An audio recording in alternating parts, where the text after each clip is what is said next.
Hey, I'm Andy. If you don't know me, it's probably because I'm not famous. But I did start a men's grooming company called Harry's. The idea for Harry's came out of a frustrating experience I had buying razor blades. Most brands were overpriced, overdesigned, and out of touch.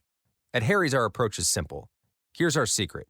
We make sharp, durable blades and sell them at honest prices for as low as $2 each. We care about quality so much that we do some crazy things, like buy a world-class German blade factory. Obsessing over every detail means we're confident in offering a 100% quality guarantee. Millions of guys have already made the switch to Harry's, so thank you if you're one of them. And if you're not, we hope you give us a try with this special offer. Get a Harry starter set with a 5-blade razor, weighted handle, shave gel, and a travel cover, all for just $3 plus free shipping. Just go to harrys.com and enter code FACE at checkout. That's harrys.com, code FACE. Enjoy!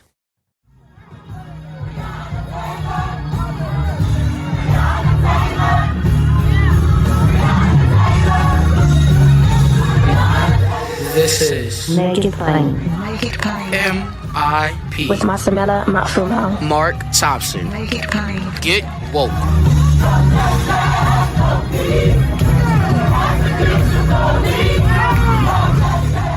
Good morning, everyone. There is so much to be done, so much to undo from the damage the Trump administration had done, and it's not as if there still weren't historical damages in America. And one of those places where we've seen a lot of historical damage done and historical trauma and unfairness has been in the area of immigration. A lot of unfinished business. So let's get back to it. Hopefully much more will come from the Biden administration. We will see.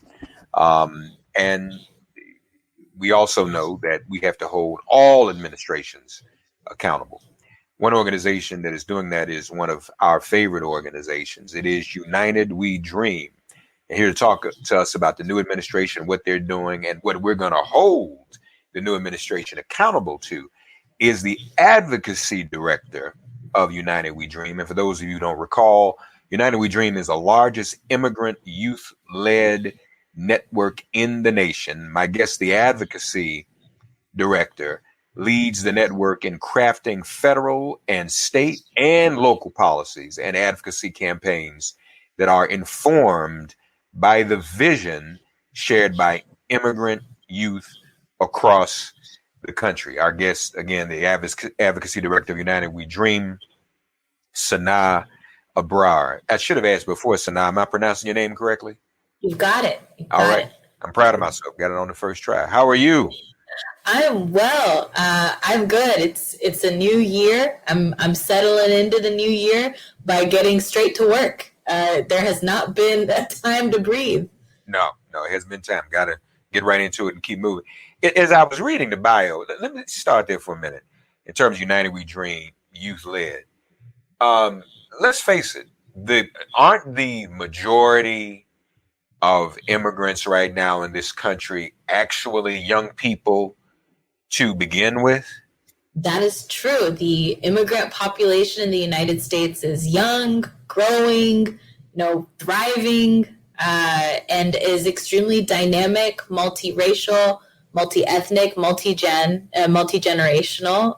So I think United We Dream, though it's one of many in the ecosystem of the bigger immigration movement, I like to think that we're a good gut check on where immigrants are in this country in terms of youth, in terms of Gen X, millennials who are coming up and taking on new leadership roles for our rights.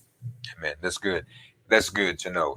And especially important. I mean, we need an organization. We need a movement, youth-led and youth-impacted, since youth are in the majority. And that's the future, really, to be honest with you. So the Biden administration is in office. What have you found? What has United We Dream found, first of all, to be encouraging about what the Biden administration is saying when it comes to immigration? Sure. I'll start actually pre-inauguration, because much of what's happening in terms of these actions and these exciting announcements from the Biden administration are no coincidence.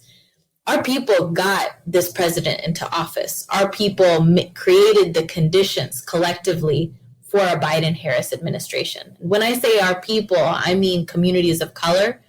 I mean voters of color. I mean Black women-led voting rights organizations that were ensuring people had the right to vote. I mean the multiracial coalition that showed up and showed out to ensure that this president received the most votes in American history and would then go and deliver for those same communities that got him there. And so it's no coincidence that, for example, on day one of the Biden presidency, that a number of exciting and first step announcements were made for our immigrant communities. The repeal of Trump's Muslim and Africa ban, the announcement that we now have a president who's on the side of DACA recipients and is committed to keeping the program in place, the expansion of a relief program for 4,000 Liberians in this country who were under threat from the Trump administration.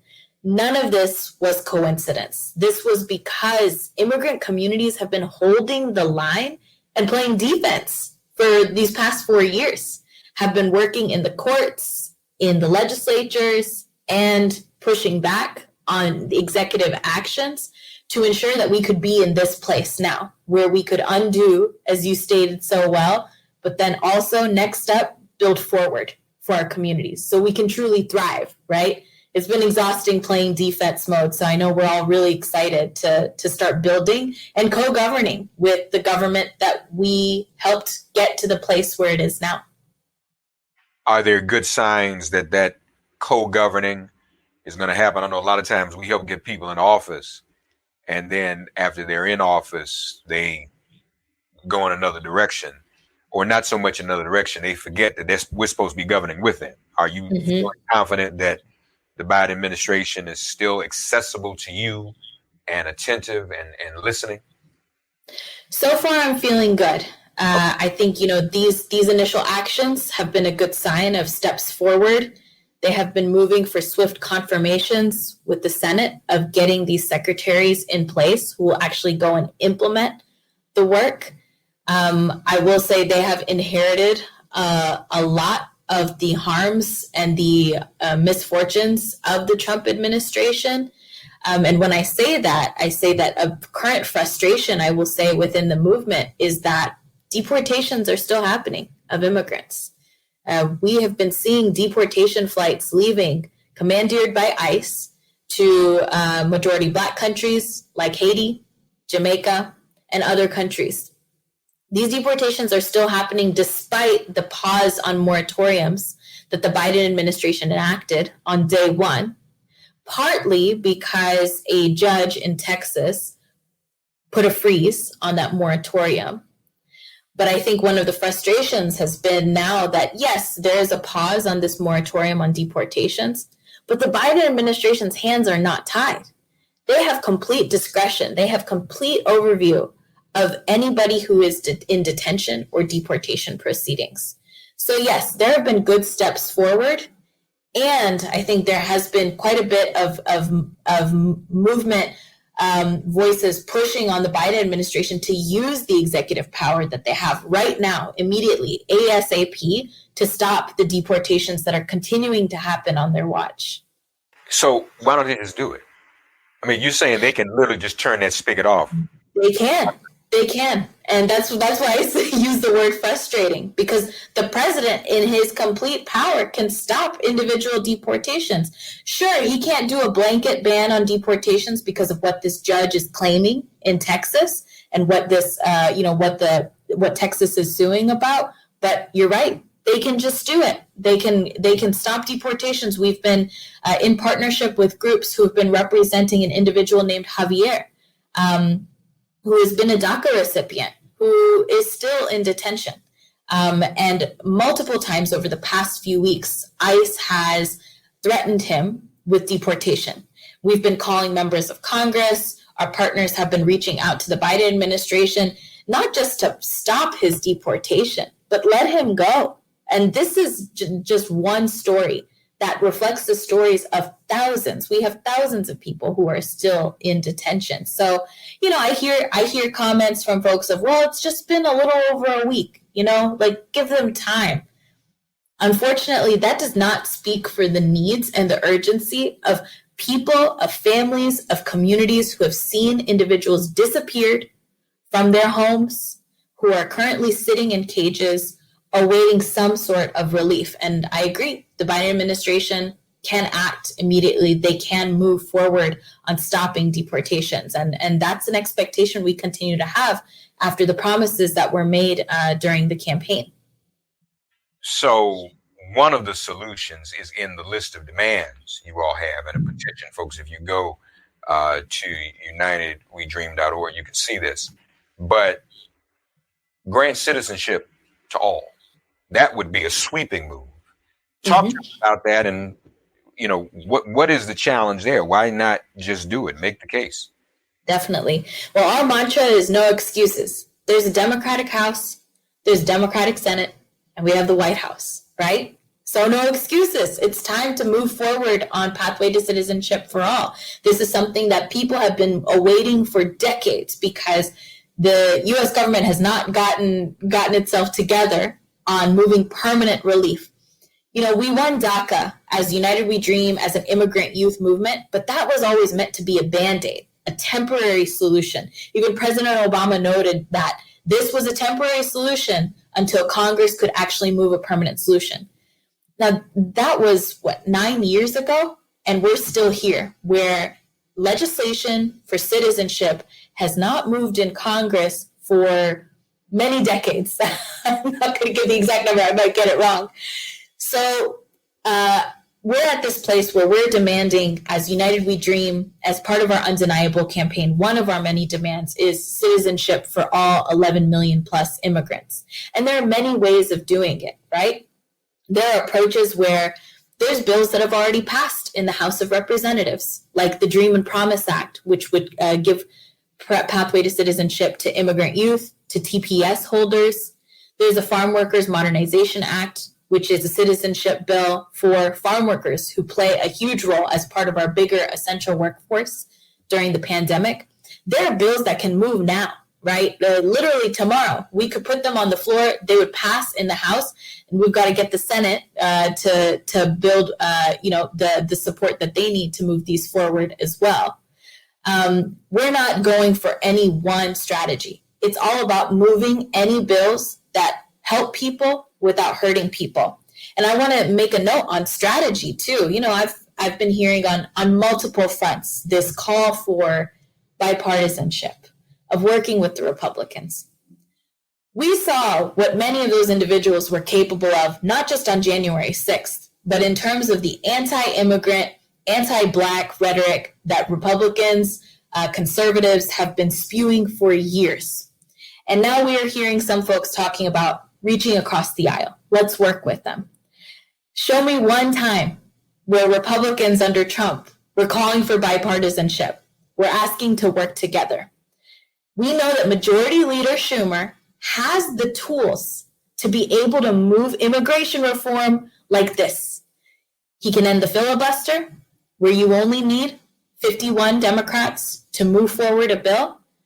He can also include legalization for immigrants in any COVID relief budget reconciliation. I know it's getting a little wonky, but the way we see it is to move the budget, to move a recovery package, 51 votes are needed.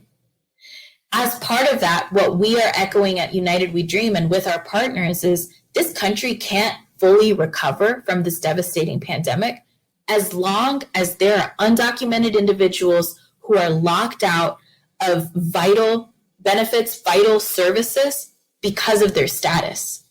So what does it look like to actually insert into any recovery package that requires 51 Democratic votes, legalization for immigrants across the board, whether they're essential workers, whether they're immigrant youth, whether they're TPS holders?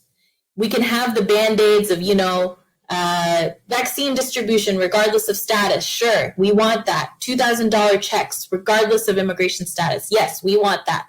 But the long-term solution is citizenship for all, so that you're not trying to look through a list of healthcare clinics that will accept you in case you're undocumented. You're not worrying about paying for your kids' tuition because the college that they want to go to will actually bar them from receiving any aid because they're undocumented. So now let's be a little bit wonkier, wonk to wonk. Y'all bear with us for a minute. It's not just everything that you described, but we know that Democrats are scared of their own shadow. And we're already hearing, well, we don't want to do anything because, and that's going to affect us in the midterms. If you do it all today, by the time the midterms come around, most people will have forgotten about it. Let's just be practical about it. That's why you do it early. You jump on it, hit it hard, keep it moving. The longer you drag it out and have these stupid meetings for 2 hours with people that are never going to be on your side, the more you give them the mic. You give them an opportunity to gripe and whine and complain about things that should happen. Why did we fight to get a majority for y'all to be like, well, I don't know, and we need to think about it? So I agree with you. So I'll just add to that wonkiness. But there's more here. We've been saying defund the police. That's the popular term. But that ain't it. We got to defund not only the police, but ICE as well, correct? That's right. They work in tandem. Yeah. They're partners. I get questions of, well, how does deportation work? Like, how does one get deported? I will say that the majority of deportations, like the first domino that falls, is police interaction. A traffic stop.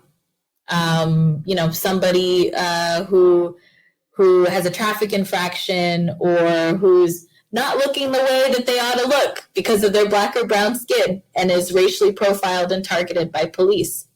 And many police departments across this country have actual partnerships, like government-sanctioned partnerships with ICE, so that if they book someone and they realize that that person is undocumented, one call to ICE and they get moved into deportation proceedings. So we are in complete allyship and solidarity when it comes to defunding police, because we know that impacts particularly disproportionately Black immigrants when we talk about deportations. And it's about defunding ICE and CBP, because these agencies, they were started not as a matter of national security, not as a matter of protecting people. They were started to racially profile, target, and deport people who, unfortunately, white supremacist systems believe don't belong in this country. Right. And that's ICE and CBP. We also know the police was started, and they was originally slave catchers.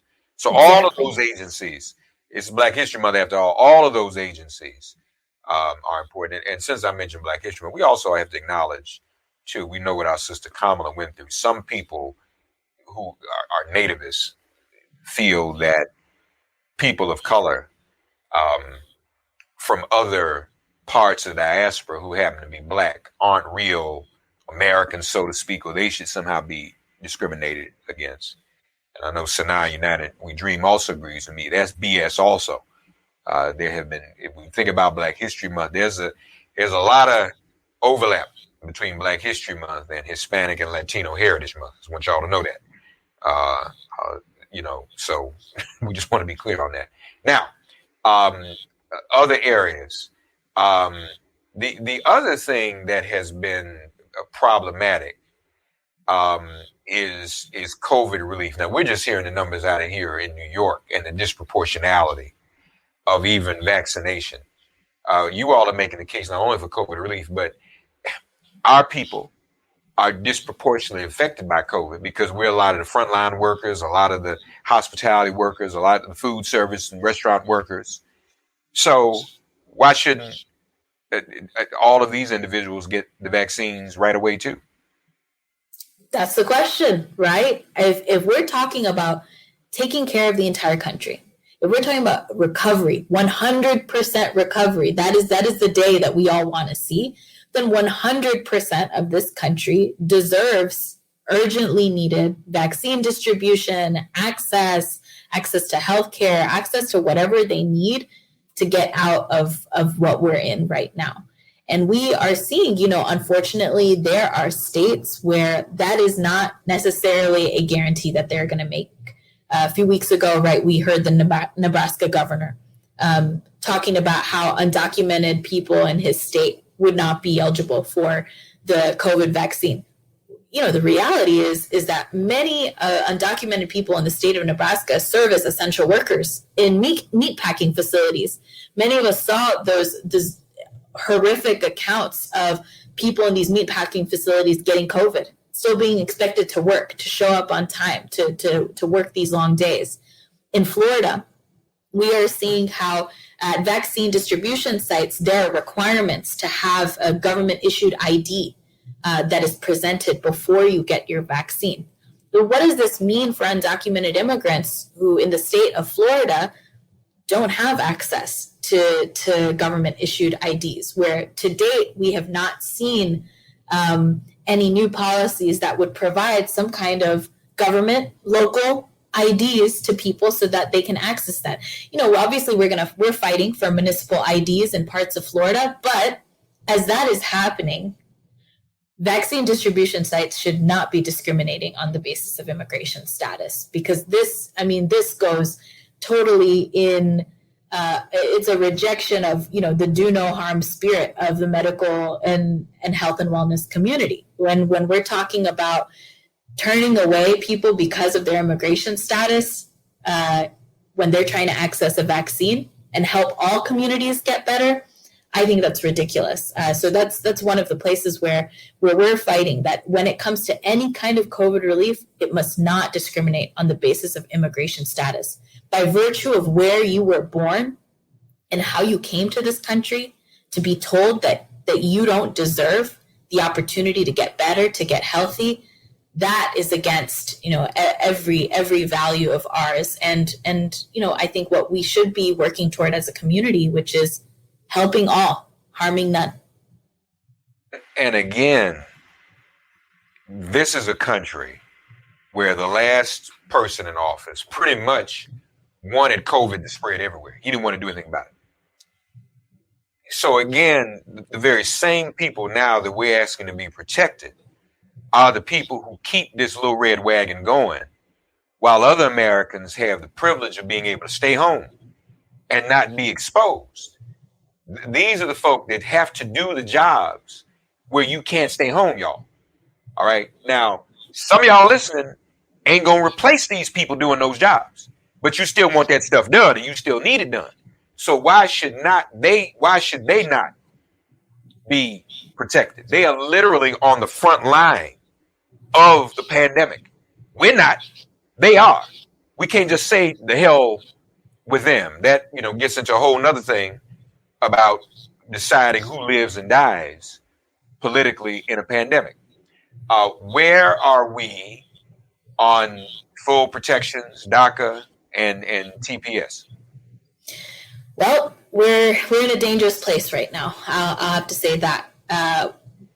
What Trump did to the DACA program was, for people who are directly impacted, for my friends and for the members that we represent at United We Dream who have DACA or who are finally getting to apply for the first time for DACA, what Trump did will be something that we never forgot. Because what he did essentially was try and attack the program from his seat as president, and arguably work in conjunction with other conservative actors who've been wanting to see this program done with since the day that it was first announced in 2012. So when I say that, I mean this. For 4 years, we have been able to protect the DACA program. Immigrant youth have served as plaintiffs in court cases, taking it all the way to the Supreme Court to say DACA is here to stay, and so are we. And we got a positive Supreme Court decision last year. It was a huge victory, reaffirming where we are in terms of DACA and the need for the program to remain open. However, here's why we're in a dangerous place. When it comes to Texas, there is still a pending court case in a Texas court that would end the program if the judge issues a bad decision. This is Judge Hainan in Texas. Unfortunately, this case doesn't go away just because Trump is gone. It is a case being waged against the Texas Attorney General and a number of other conservative attorneys general.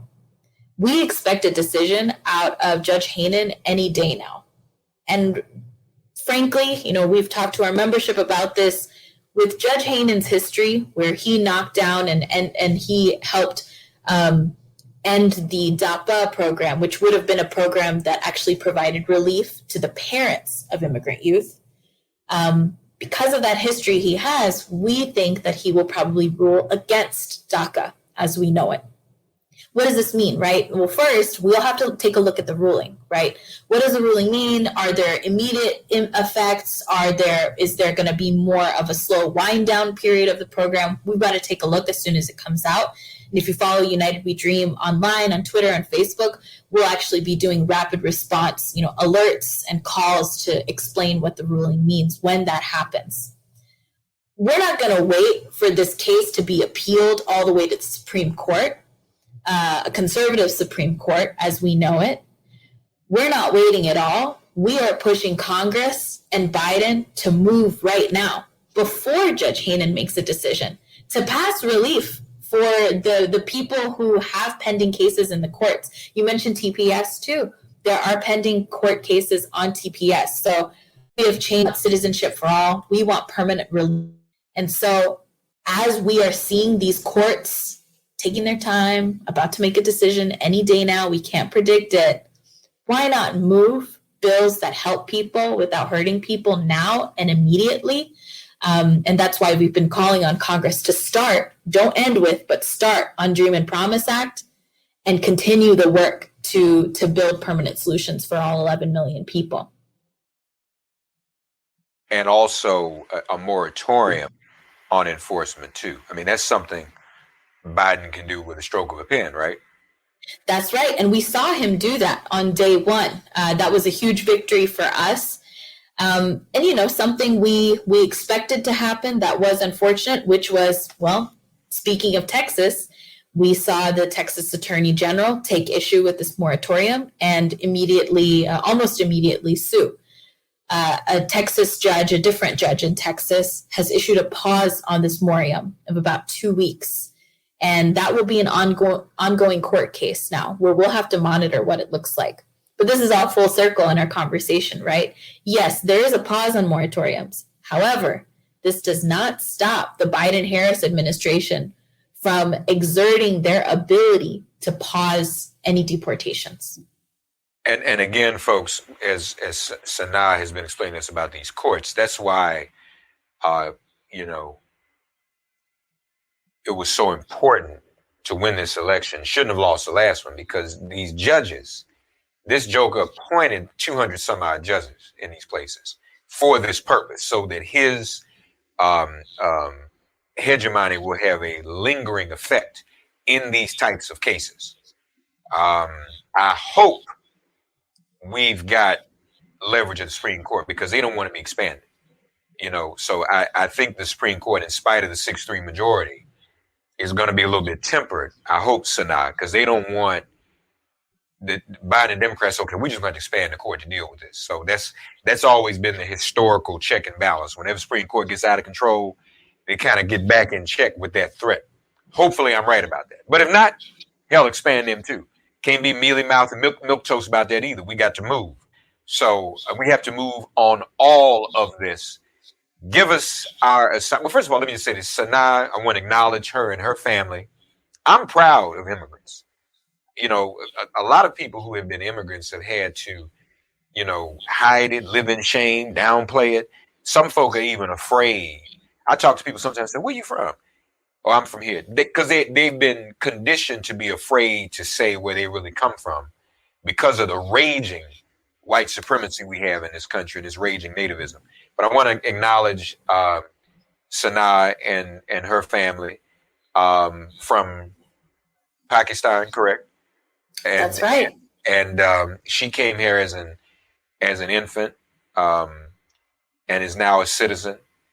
And she's working for others. Listen, all of these people who are immigrants are making a valuable contribution every day to this country.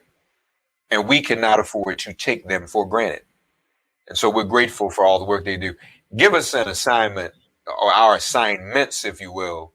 So now tell people where to go to the website, what to do, and how to get up and get into it and get involved. Thanks. Thank you so much.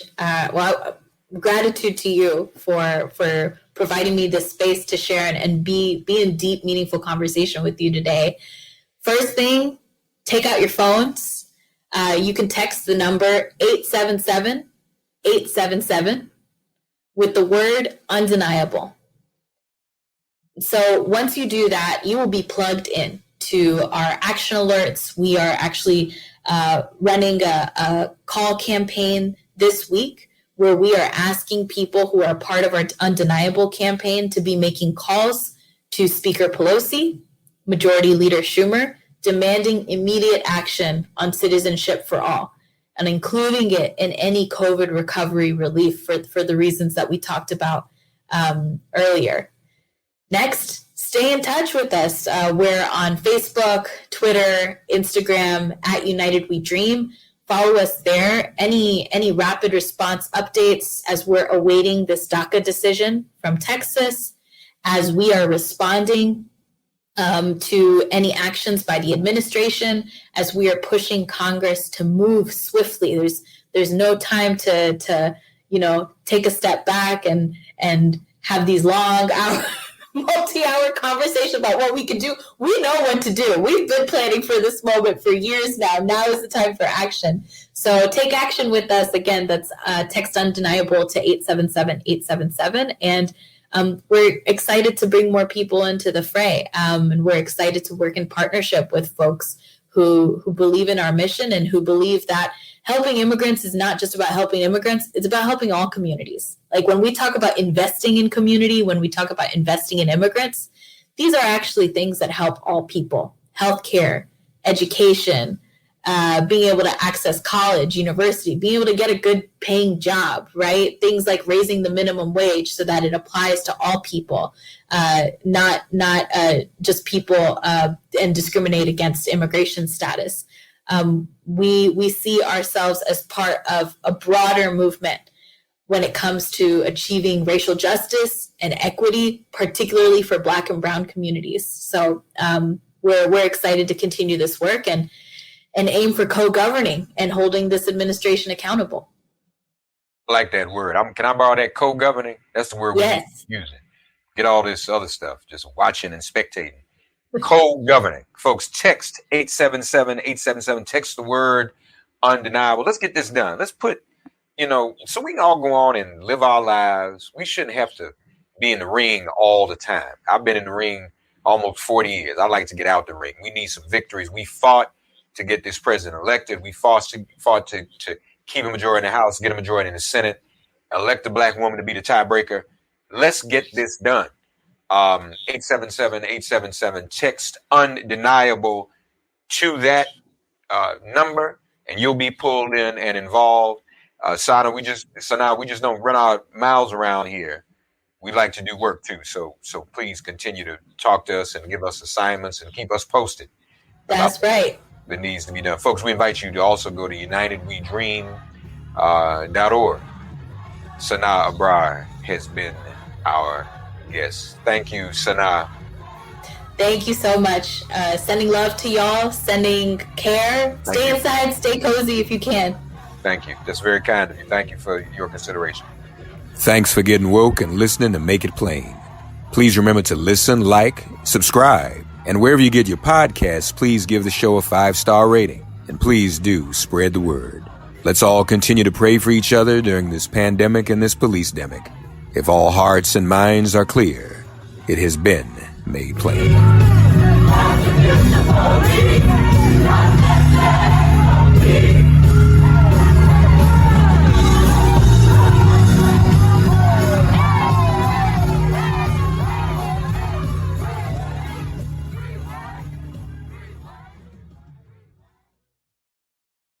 Hey, I'm Andy. If you don't know me, it's probably because I'm not famous. But I did start a men's grooming company called Harry's. The idea for Harry's came out of a frustrating experience I had buying razor blades. Most brands were overpriced, overdesigned, and out of touch. At Harry's, our approach is simple. Here's our secret. We make sharp, durable blades and sell them at honest prices for as low as $2 each. We care about quality so much that we do some crazy things, like buy a world-class German blade factory. Obsessing over every detail means we're confident in offering a 100% quality guarantee. Millions of guys have already made the switch to Harry's, so thank you if you're one of them. And if you're not, we hope you give us a try with this special offer. Get a Harry's starter set with a 5-blade razor, weighted handle, shave gel, and a travel cover, all for just $3 plus free shipping. Just go to harrys.com and enter code FACE at checkout. That's harrys.com, code FACE. Enjoy!